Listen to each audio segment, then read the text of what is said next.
asalaamaaleykum mbokku internet yi nga xam ne yéen a ngi suivre Mbarmi TV ñu ngi leen di nuyu yéen ñëpp di leen ziar di leen wax ne ñu ngi fii bergerie bi nga xam ne mooy Serigne Omar bi nga xam ne mooy bergerie Vision élevage di Parcelles Assainies unité 25 muy éleveur boo xam ne ñëw nañ fi seet si ko comme ni ñu ko waxee ñu bëri nag xamuñu ko macha allah mais fekk fi ay sujets exceptionnels fekk fi benn mâle bu exceptionnel bu ñu naan Kamal muy xar bu rafet di def ay sujets yi extraordinaire ñu dem tuuti ngeen gis production gis mâle bi incha allah.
waaw Vision élevage mu ngi jóge ci man sama lépp ci gis-gis laa koy teg ndaxte maa ngi ko jëlee ci turu suma société ndax dama yore benn société boo nga xam ni bon yàgg na ñu bëri nag dañ may laaj même turu société bi Sky Vision Group. Sky Vision Group dama toog di ci xalaat pendant lu yàgg. ndax yàgg na bitim réew. def na daanaka juróom-ñeenti réew yu bokkul ci di diiru ñaar fukki at ak juróom mais terewul li may nekk ci àll bi maa ngi nekkoon ci càmm gi aussi di taxawu càmm gi nekk ci àll bi bi yàlla dogalee suma toogaay Sénégal aussi fekk ma créé woon Sky Vision Group tur boobu li ko indi mooy dama gis asamaan Sky ci anglais mooy asamaan asamaan dafa yaatu gis-gis mooy gis-gis bu yaatu boo nga xam ne toll na ni asamaan loolu moo indi Vision élevage waa Serigne Omar Cissé benn doomu Sénégal la boo nga xam ne dama koy tuddee doomu Sénégal ndax fi laa juddoo fi laa yaroo mais doomu àdduna la ndax am na ay bërëb yu bëri yu ma jaar ci réew yu bëri tukki am ay liggéey yu ma fa def gannaaw bi ma xalaat ne am na loo nga xam ni sa base fi nga juddoo nga ko mun defee commencé nag génne ko dem ci yeneen réew yi ndax sama vision yamul ci Sénégal incha allah à l'avenir li may liggéey muy télécommunication ak élevage bi sama gis-gis daf ci dem ba réew yi nga xam ne ñoom la ñu dendal wax naa ne suma xale yi bu yeboo ñu préparé wu ndax sama gis-gis mooy am multinational nag boo koy wax da ngay liggéey ci secteur yu bëri du yem daanaka ci benn secteur donte mën na yem ci benn secteur mais man sama gis-gis mooy ubbi plateforme bi mu nekk ci beneen secteur ak beneen secteur tey ñu ngi ci télécommunication ak élevage et ñu ngi commencé laal côté bâtiment dañu nekk ci secteur bu spécial bon secteur boo xam ne lu ci bëri boo ci waxee sax Sénégal dañ lay laaj ne la géomembrane mooy lan wala géotextile géotextile secteur la boo nga xam ne peut-être fii en Afrique mu ngi fi commencé développer parce que donte techniquement nit ñi mun nañ ko bañ a xam sax mais les grands entrepreneurs xam nañu ko ndax boo xoolee aéroport AIBD bi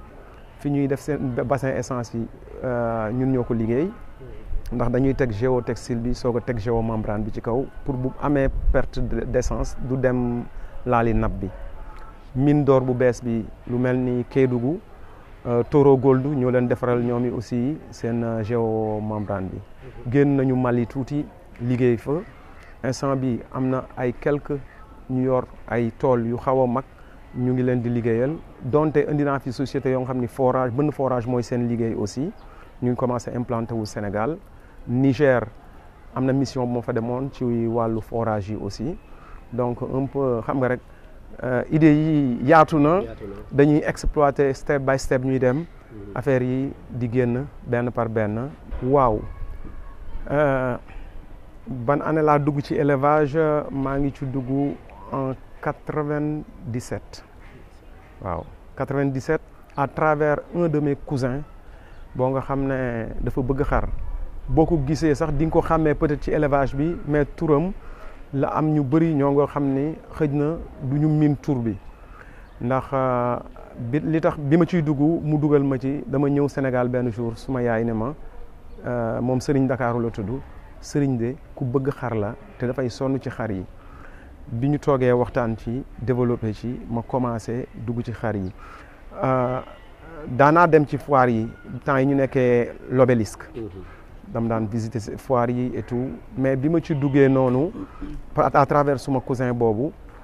mu nekk ci ak man ma jënd xar yi bàyyi ko suma gannaaw c'est vrai que nag c'est très difficile nga jënd ay xar bàyyi ko gannaaw nekk bitim réew mais loolu yamul ci xar yi activité yëpp la par expérience bi ma am Europe bokkul ak fii suñu ay système nu muy doxee ndax système mu tubaab yi donte man entreprise bi ma doon liggéey bu fa suma patron nekkul mun na fa toog 9 mois yu mu fa dul nekk ma nekk fa mais day mel ni il est toujours présent ci sama wet loolu moo xaw a jafe fii ci suñu société bi parce que dafa am base masla boo nga xam ni un peu moom moo indi ay bloc ci yenn situation yi donc c'était très difficile parce que des fois nga woote ñun la tel xar dafa feebar tel xar dee na ainsi de suite mais bon da ngay xam ne yenn saa yi nga ne ok yàlla moo ko dogal yenn saa yi aussi di nga décourager tuuti mais boo xalaatee tuuti rek da ngay reprendre parce que da nga naan j'ai pas le droit may décourager parce que sàkkuma sama bopp sàkkuma sama wërsëg ki koy organiser mooy Allah subhanahu wa taala moo organiser lépp moo koy indi heure bi ko neexee moment bi ko neexee ñun dañuy ñaan yàlla rek suñuy bëgg-bëgg di dëppoo ak ay bëgg-bëggam loolu moom mooy li nga xam ni moom moo ñu forger donc c'est très difficile nga nekk ci àll bi di def élevage fii bi ma ñëwee nag donte continuer naa élevage bi di ko continuer xar yi nekku ñoo man ci même kër gi mais gis naa ni bi ñu dëkkee ak man laa gis samay résultat par rapport ak ñi ci jàpp ñëpp staff bi ci suma gannaaw ñoom laay gën a remercier nag quoi chaque fois bu ñu ma laajee ñoom laay gën a remercier parce que budul woon ñoom comme ni ma la ko waxee am naa yaakaar ne mais xam nga lu suñu borom teg loxoom boole la ak ay nit ñoo nga xam ni ñoo la ci gunge loolu sant yàlla la mais vraiment gàcce ngalaamaa ñoom parce que jàpp nañ ci bu baax daal tey yaakaaruma woon yëg si fii ci élevage. waaw jar na investir et càmm gi d'une manière générale am na nag ay contre y a des pour et des contre contre yi lenn rek laa ko kiyee mooy dañuy wax élevage partage mais man sama ngëm-ngëm ak ni ma gisee gars yi di ko doxalee bon partage boobu ñuy wax dese nañ koo gëm ci làmmiñ yi la yem te benn affaire dinaa ci revenir tuuti mooy liggéey bi ngeen apprécier nii ma sant ci ñoom Daouda ñoom Bouba ñoom ñëpp chaque fois ma leen di sonal gis nga yéene dafa am solo te sénégalais yi dañuy wax yéene néeg la borom moo ciy fanaan man dama naan seen liggéey bi ñu def ñoom par rapport ak yéene bi may am xëj na ci nit ñi moo tax suñu borom indi ñu ba fii partage boobu dafa xaw a des na lu bëri parce que tey su ma lay recommander ak benn nit toujours maa ngi calculer man suma intérêt man ci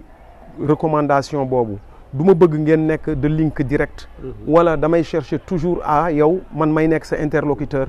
te li ma war a xam mooy dama war a am ngëm-ngëm gëm ni sunu borom li mu bind ci yow kii ma lay recommandeel bu fekkee sama wërsëg am na ci seen diggante dara incha allah dinaa ci jot mais bu fekkente ne dama ci jiital calcul dinaa bloqué loo xam ne bu tombeek nag sunu borom bëgg loolu sotti man duma ca man dara donc toujours il faut ñu seetaat sunu xol yi yéene yi xoolaat sunu ay comportement pour mën a avancer partage bi des na gaa am na yu bari yu ñu war a mën a améliorer organisation bi tamit des na parce que mës naa ko wax benn éleveur bu ñu xam bu ma tuddoon turam tey wax naa ko ni ko ñaari affaire dafa am solo ñun li ñuy def nii élevage de compétition d'amélioration et de compétition la mais dafa am beneen élevage bu ñu waroon a def parallèlement boo nga xam ne askan wi dañ ciy gis seen bopp boo ko waxee nag quelquefois ñoom ni ñu koy gisee ak yow vision kii mi ngi ci objectif bi tax nga koy wax du bokk parce que benn journaliste mës na ma laaj ci foire bi passé rek ne ma est-ce que yaa ngi xaar ndimbal ci état bi est-ce que état bi mu ngi leen di dimbali ma ne ko man xaaruma ndimbal ci état bi foo ñuy def lu askan wi di gis boppam parce que mënul xool benn Serigne Omar Cissé bu yor bergerie vision élevage mu di ko dimbali bàyyi ñi nga xam ne ñoo nekk ci gannaawam il faut qu'on soit logique parce que man ndimbal boobu donte am na fu ma koy soxlaa mais am na ñu ma ko gën a soxla donc il faut pas être égoïste parce que am na ñoo tane donc ndimbal bi dañ koy jiitale ci ñi nga tane après bu desee ba ñu war la cee mën a dimbali ñu dimbali la ci donc vision bi pour man loolu bokk na ci donte maa ngi wax ak ay italiens yoo nga xam ni maa ngi leen di convaincre pour ñu ñëw Sénégal ci élevage bi ñu ngi ciy waxtaan bu jotee incha allah dina yomb parce que gëm naa ne bari na lu ñu war a liggéey ci élevage bi def na diggante Amsterdam Rotterdam jour boobu sama xol dafa tooy ndax ki ma àndaloon maa ngi xool àll bi di xool nag yi ba ci yàgg ma yëngal sama bopp mu laaj ma lan la ma ne ko su ma mënoon a kuppati lii yóbbu ko Sénégal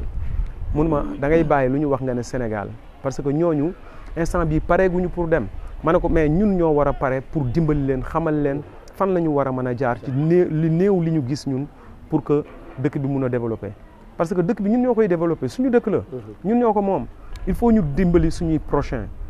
donc élevage bi donte jar na investir donte am na yu des ay rëq-rëq mais dañ koy corriger man am na ay éleveurs yoo nga xam ni bon xëj na xamuñu sax sama kër mais nee naa leen indi leen seen femelle mu tëbu wàññiwuma dara loolu moom à cœur ouvert dama koy def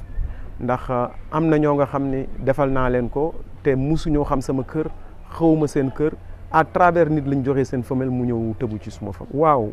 añel yi nga fi gis yëpp fii lañ juddoo man maa leen juddulee am na ci añel yoo nga xam ni sax seen yaay man maa ko juddulee dama juddule seen yaay donte seen papa dama ko dem récupérer ji bi mu amee 4 mois indi ko am na de passage xëj na bu fekkee dina gis liggéey bi ñuy def nii dinaa ko nuyu de passage muy El Hadj Ndiaye Luft ndax mës na ma laaj lan moo tax nga récupérer jeune mâle bi jeune mâle bi ma koy récupérer am na sax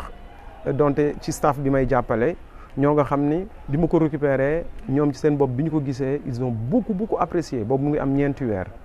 grand bay di jaw avant ma koy récupérer bi mu demee gis ko daf ni moom booy xar bii nga récupérer mooy xar mi te vraiment alhamdulilah rëccu wuñu ko te tey añel bi fi mën maamam kër grand bay di jaw la jóge woon ci sanwu lamp fils bi la ma jël boole ko tëng bi mu juddoo yaayu añel bi fi mën fi mu nekk nii biñ jàpp ni boog moo fi mën muy bu ñuul bi yaayam juddoo grand bay di jaw dafa ñëw ni ma jox ma yaay ji ma ne ko waaw maam ji yow yaa ma ko joxoon bàyyil ma téye ko mais sant yàlla la sant yàlla bu baax a baax comme ni ma koy waxee rek du suñu ngóora du suñu njàmbaar ñu ngi liggéey ak jàppandalu suñu borom mu boole ma ak ay nit yu baax ñu ciy liggéey añel yëpp fi lañ juddoo seen yaay yi am na ci fi seen yaay juddoo am na yenn yoo nga xam ni seen yaay dama ko récupérer. añel yëpp ñoo bokk papa. waaw añel yi ñoo bokk papa sama maal bu ñuy wax Kamal moo ko jur.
Kamal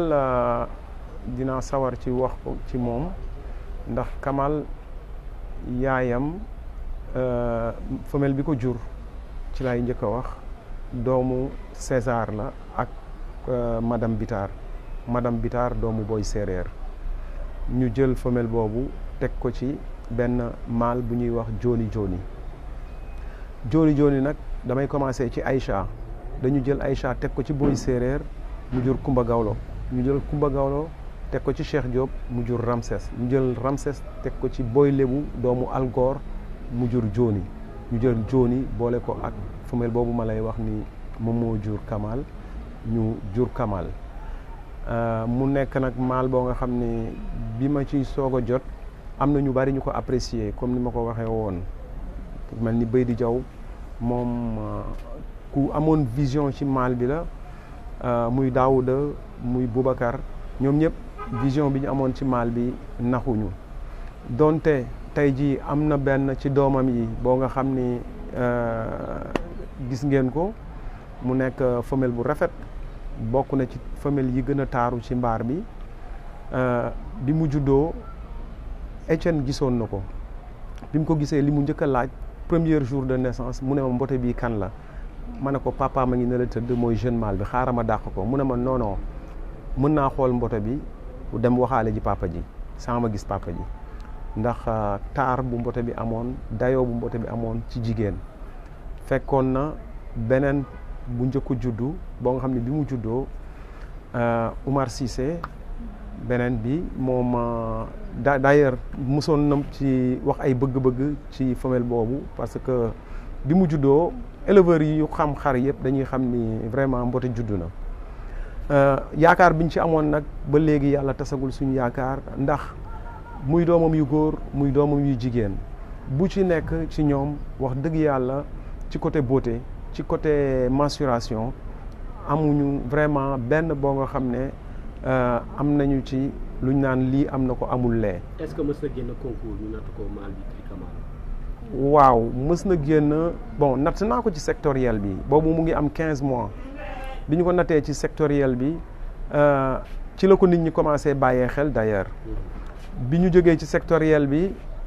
ñu sélectionné pour la première fois Adam man bon Daouda sax moo ma poussé à me présenter ko ci foire yi parce que am naa sam benn waay bañ na ko ba waa ji ci ruq bi la ma tuddee parce que dama ko ne bàyyil ma toog ci ruq bi rek liggéey wax dëgg yàlla bi ñu demee aussi Adam ñu nattaat ko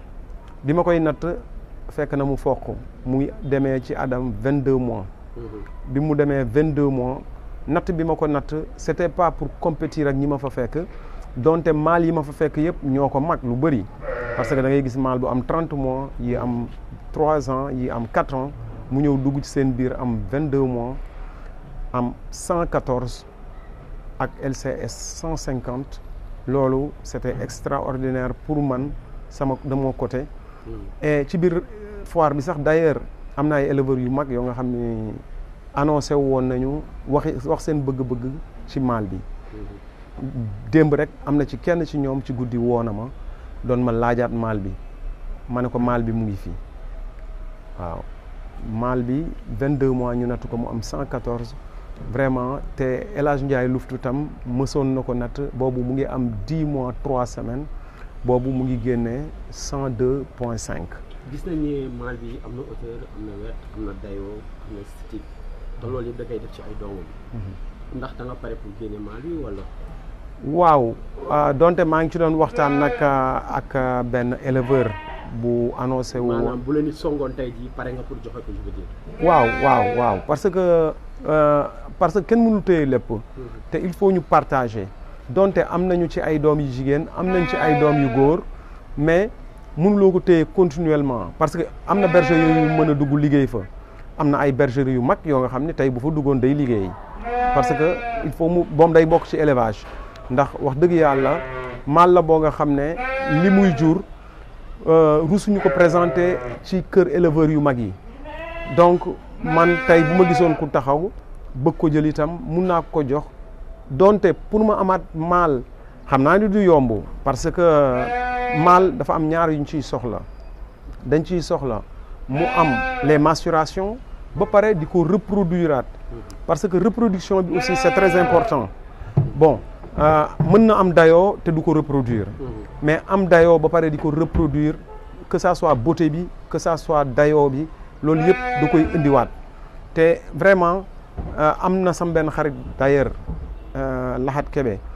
mës na sayir 4 femelles këram moom ci boppam bi ma woowee daf ma ne bi ma dalee am xar ba taay moom moo ma jiitu ci xar yi d'ailleurs musuma juddule mbote yu mel nii sama kër waaw kon loolu vraiment dafay sedd suñu xol et ay grands éleveurs dugg nañ suñu kër aussi bi ñu gisee agnelle yi vraiment dañu yéemu parce que bergerie ban la juddoo yaa ko juddulee wala ban bergerie la juddoo waaw Kamal juddoowul ci man mu ngi juddoo ci beneen Omar Cissé bi d'ailleurs ñu bëri dañuy confondre Omar Cissé et Serigne Omar Cissé borom bergerie Baraka foofu la juddoo donte bi muy soog a juddu bari woon na ay éleveurs yu ci toppoon mais xëj na suñu wërsëg ci nekk parce que am naa yaakaar ne bu doon boobu lañ ci prononcé wu xëj na doonuñu ci woon jot mais yàlla moo ko womat ba yëkkati ko teg ko ci suñu ay loxo ñu santee ko suñu borom nag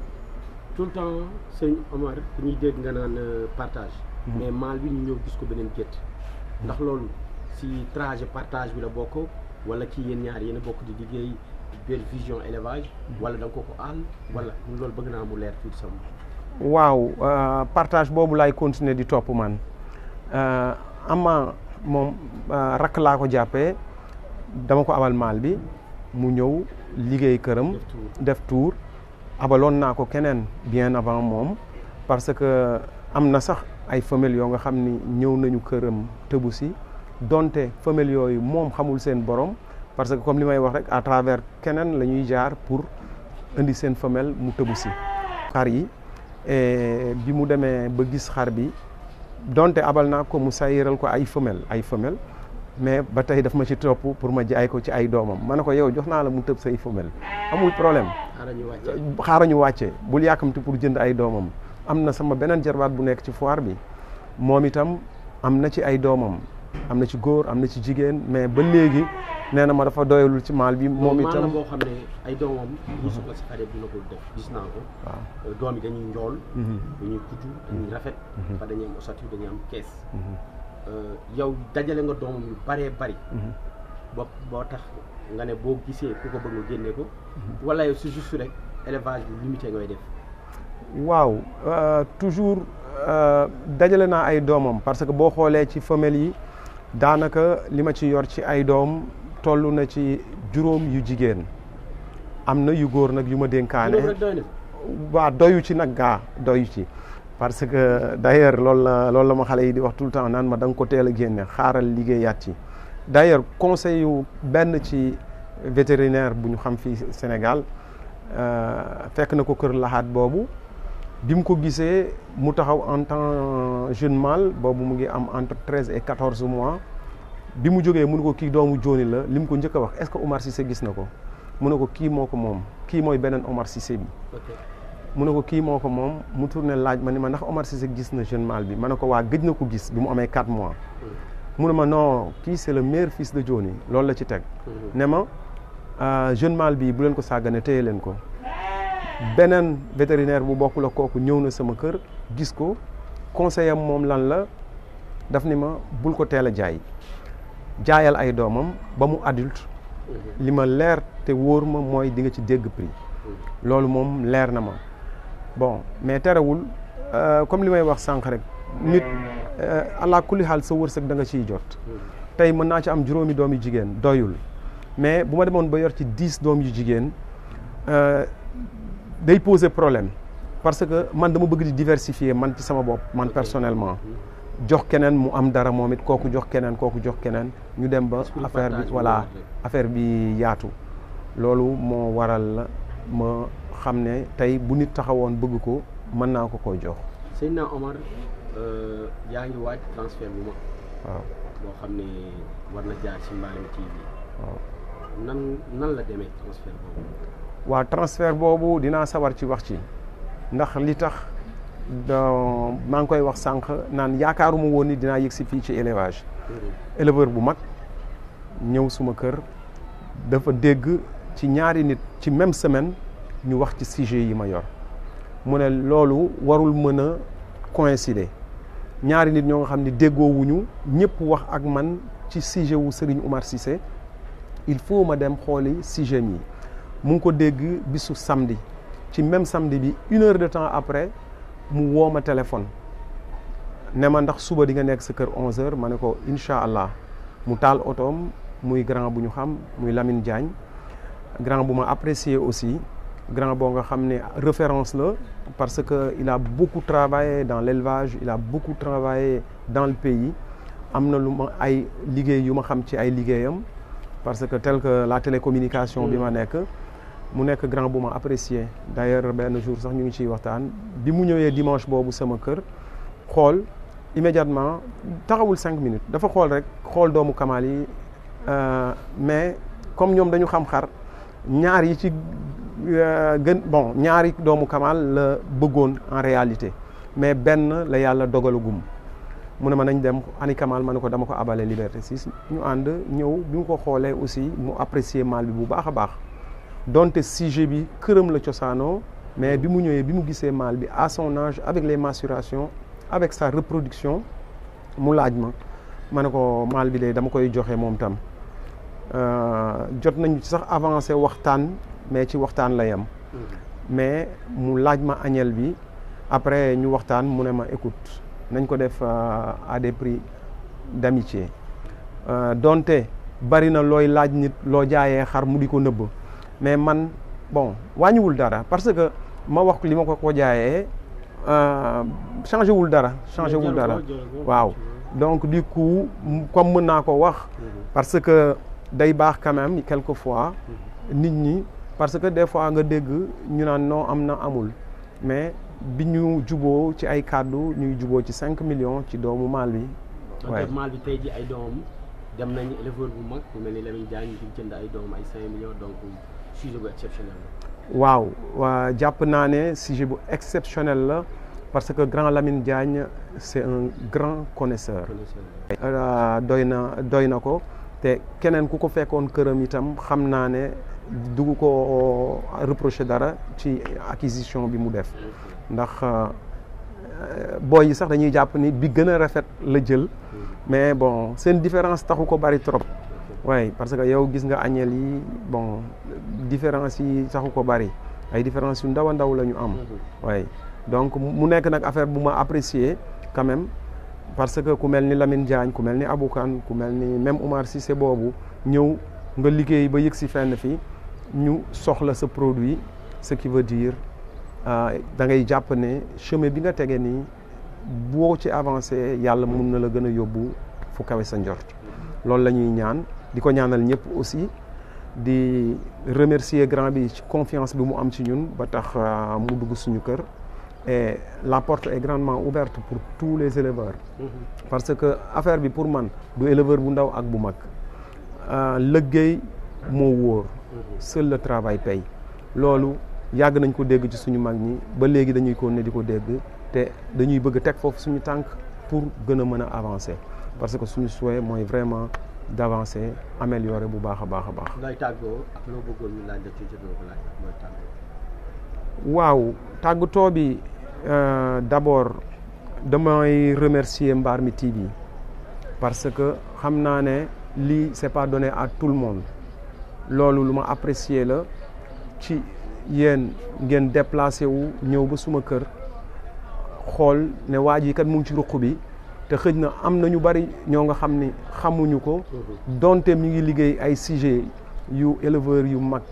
apprécié mais am na ñu bari ñu ko xamul wala boo ne Serigne Oumar Cissé mun nañ ko confondre ak Oumar Cissé bu Baraka peut-être c'est cet moment là lañ ko mën a sax afficher di remercier staff bi quand je dis staff bi waa Baraka bokk nañ ci suñu staff parce que ñun suñuy sujet am na ci yu jóge foofu am na ci yu jóge feneen mais may remercier monde de l'élevage parce que itam donte am na ay rëq-rëq yu ñu war a corriger mais toujours en est que matidiwu nit moo mel noonu ndax man xëj na lii ngeen ma jël am na ay rëcc yu ci am loolu day nekk suma matadi lépp lu ci tegu ci yoon aussi dañuy jàpp ne suñu borom moom moo ñu ko jubalal et may ñaan yàlla na yàlla defal ñu jàmm.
mbokk internet yi nga xam ne ñooy seetaan Mbarmi TV lii lañ leen indiloon ci bergerie bi nga xam ne mooy bergerie élevage vision